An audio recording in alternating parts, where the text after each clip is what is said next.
সকাল সকাল গজরাজের দল মাঠ হয়ে পেরিয়ে রাস্তা ক্রস করে জঙ্গলের উদ্দেশ্যে যাচ্ছে। সঙ্গে ছোট বাচ্চাও আছে, অনেকগুলো ছোট বাচ্চা আছে। তো তারা একের পর এক সেই রাস্তা পেরে আছে, খুব সুন্দর ভাবে দেখতে পাচ্ছ তোমরা সকাল সকাল। আর সেই ধার থেকে দাঁড়াই করে কিছু লোক দেখছে, আর এই ধারে কিছু লোক আছে।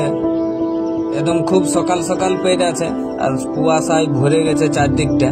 তো দেখতে পাচ্ছ কিছুগুলা হাতি পেরে এলো, আর কিছুগুলা হাতি পেরাতে দাঁড়াই গেল, আস্তে আস্তে করে পেরে আছে। আরো পেছনে আরো হাতি আছে, ছোট বাচ্চাও আছে তাদের সঙ্গে। তো আস্তে আস্তে করে সব হাতিগুলো একের পর এক আসছে রাস্তা পেরানোর জন্য।